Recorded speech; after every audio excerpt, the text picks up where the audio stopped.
ActVnet is a school safety program that's connecting first responders, schools, and families. During an emergency, there is chaos and confusion. ActVnet is a program designed from the ground up, created to reduce that confusion and make order of the chaos. It does this by addressing two critical challenges: the lack of available real-time information and communication. ActVnet incorporates 5 core features that position it as the key platform to tackle these challenges. We'll go over these core features beginning with the Building IDs, which are essential for identifying and communicating specific locations on campus. How does ActVnet help with navigation? When it comes to labeling the buildings on a campus, ActVnet uses the same navigation tools found in familiar games like chess or Battleship, the alphanumeric system. The alphanumeric system is a coordinate grid where each square is identified by a combination of a letter and a number. We use this method to label the buildings on campus. When first responders arrive on an unfamiliar campus, it can be very confusing. For example, looking at this campus, can you locate the art room in the 400 wing? Let's place the alphanumeric grid on top of this campus. Now, instead of first responders searching all over the campus to find the art room, agents starting at A1 can now work their way across the campus by simply following the sequence of buildings from A, B, C to D5, saving valuable time and taking seconds instead of minutes to reach the suspect. We accomplish this by putting signs on all buildings on campus. These signs provide 3 pieces of information. The compass direction, located at the top of the sign, lets you know what side of the building you're on. At the center and the most prominent is the Building ID. This is the alphanumeric information relating the buildings on campus. And at the bottom of the sign is the building's room information, which is a brief description of the primary function of that building. We encourage you to learn the Building IDs on your campus. This will be helpful not only during emergencies, but also in everyday situations.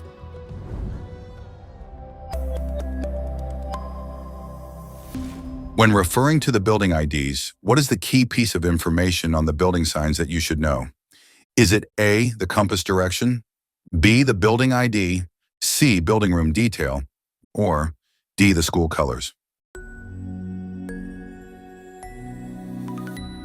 The correct answer is B, the building ID.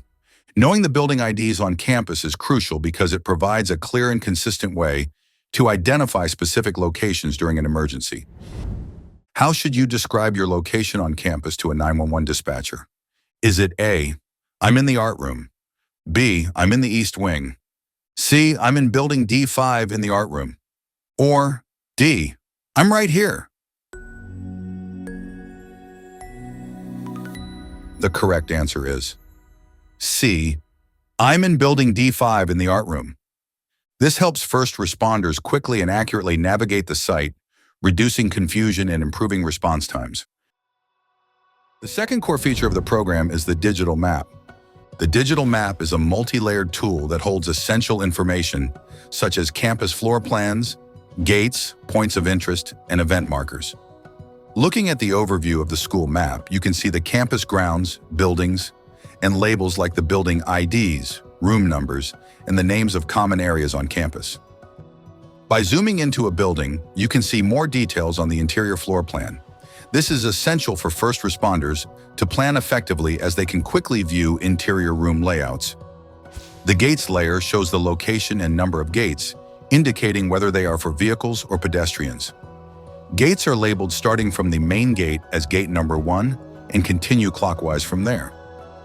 The POI layer, short for points of interest, shows the location of emergency elements such as shut-off valves, fire hydrants, AED equipment, lock boxes, roof access, and the nurse's station. In emergency situations, 911 lines can become overwhelmed, making it challenging to request assistance. If you are unable to make a call out for help, event markers can be used to indicate where help is needed. These event markers are shared in real time with all first responders and school staff. With event markers, users can drop pins on specific locations on the map to show where assistance is required. There are 4 types of pins available for this purpose. The hazard pin is used to mark the location of hazards such as fires, suspicious bags, or any unusual objects. The medical pin is reserved for critically wounded individuals. This pin is for serious emergencies, not minor injuries like nosebleeds or scraped elbows. The shooter pin is used to indicate the presence of a dangerous person with a weapon, whether it's a gun, knife, or baseball bat. Additionally, there is the safe zone pin, which is reserved for agency administrators. It is used to mark areas that have been cleared and deemed safe by law enforcement.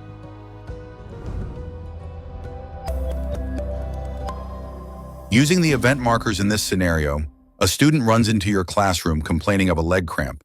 What pin should you drag and drop onto the map? Is it A, the hazard pin, B, the medical pin, C, the shooter pin, or D, none of the above? The correct answer is D, none of the above. The medical pin might sound like the correct answer, but first responders are looking to respond to critical medical issues. Which pin is reserved for first responders to indicate that a building has been cleared and is now deemed safe? Is it A, the hazard pin, B, the medical pin, C, the shooter pin, or D, the safe zone pin?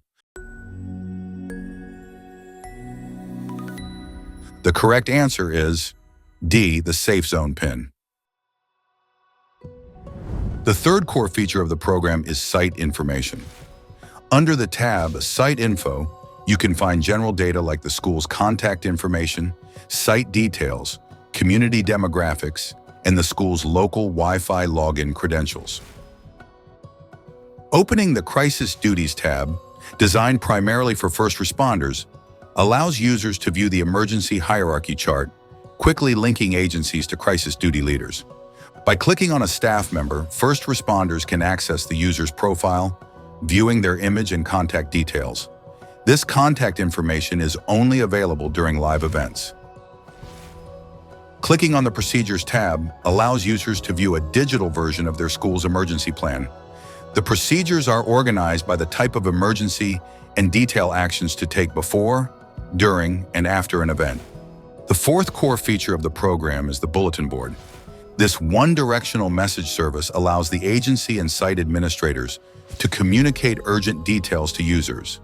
Users will receive information through push notifications and SMS text messages.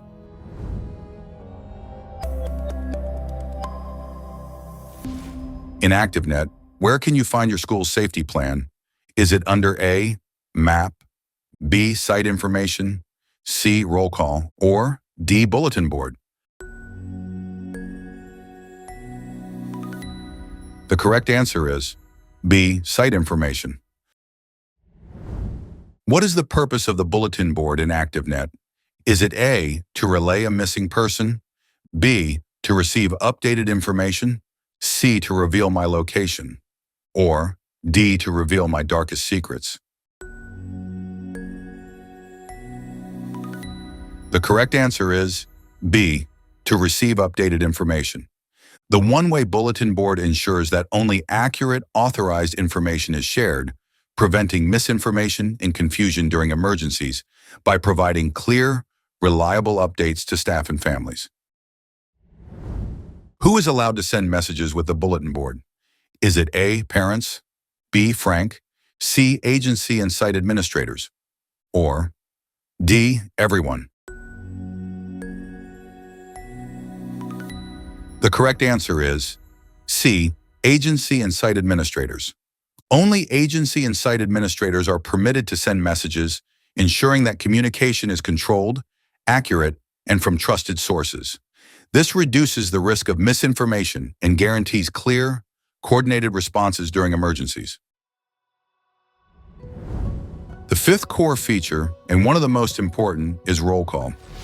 Roll call allows staff to account for every student on campus. Let us show you how it works. When you first click on Roll in the navigation bar, you're asked to update your status in 2 steps. Step 1. If you are a teacher with a roster, choose the relevant period roster. If you're a staff member without a roster, choose None. Step 2. Toggle whether you are located on-site or off-site and enter your location in the text field and continue. We suggest entering your building ID as well as the room number. After updating your status, you are taken to My Custody. In My Custody is where you will list the students currently in your presence. Let's show an example by updating Madeline Bernard's status. Since Madeline is present with you, click on Update. There are 5 status options for students. Absent refers to students who were not in attendance that day. Injured for students who have a significant injury and need assistance. Missing for students who were present at one point but are now missing. Present for students who are physically there with you. And Reconnect. This option is reserved for site administrators when reconnecting students with families at the end of the event. We'll go over this in more detail later. Since Madeline is physically here, we'll mark her as present and continue to update the rest of the students in your care. For those staff members that don't have a student roster, like librarians and bus drivers, let's show you how to add those students to My Custody. To add a student to your custody, we will use the Add Student function located at the top of the list. This feature is also useful for teachers who have a student who isn't listed on their roster. For instance, we need to account for a student named Lily who entered our room at the start of a lockdown. To begin, we will click Add Student. In the text field, type the name Lily. As you begin to type, other relative names may appear listed. Use additional information such as grade, age, or birthday to identify the correct Lily. Update Lily's status to present. You will now see that she has been added to the My Custody list. Lily's teacher, who may have previously marked her as missing, will no longer have to worry about her because ActVnet shows that she is safe with Mr. Mendez. By selecting the Students tab, the entire student body is listed.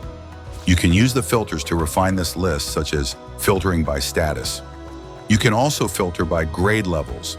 At the end of the event, it's time to reconnect students with their families. The Reconnect status option is only available to administrators. For this example, we will reconnect Nash Bender with his mother.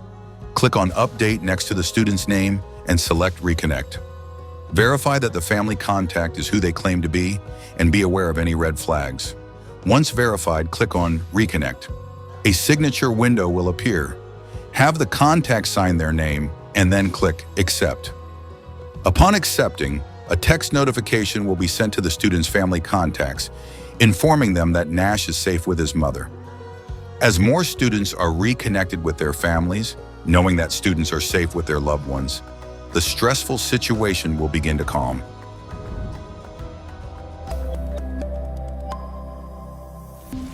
Your student goes to the nurse's office at the time of a lockdown. How would you mark their status? Is it A, absent, B, injured, C, missing, or D, present? The correct answer is C, missing. How can a nurse who does not have a student roster account for students? Is it A, reconnect, B, event markers, C, add student, or D, none of the above? The correct answer is C, add student. How does ActVnet work? ActVnet is initiated by the 911 dispatcher or the site administrator. Once activated, you will receive a notification in 3 possible forms: a text message, an email, and push notification. The message in the notification will provide details such as the type of emergency. Like in this example, we see active shooter, along with the time and location of the emergency.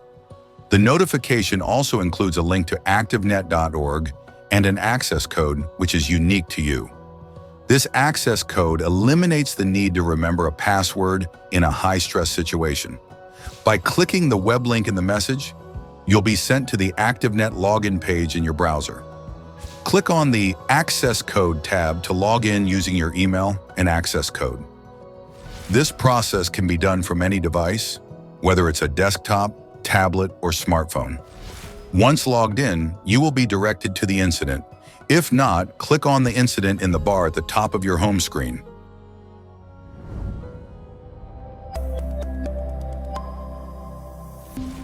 Which one of your profile details is key to receiving the latest information during an incident? Is it A, room number, B, mobile number, C, profile picture, or D, building ID? The correct answer is B, mobile number. Your mobile number in your profile is crucial because it allows you to receive real-time alerts and updates during emergencies, enabling immediate communication and coordination. Can you share your access code with other staff members? Is it A, yes, or B, no? The correct answer is B, no. Sharing your unique access code with others will not be effective for other users because it is specifically linked to your profile and only provides access to your account. While the access code is not required for logging in, its primary purpose is to help you avoid the stress of remembering a password during an emergency. Once logged in, ActVnet provides real-time information and communication tools for coordinated and efficient emergency tactics, seamlessly connecting first responders, schools, and families.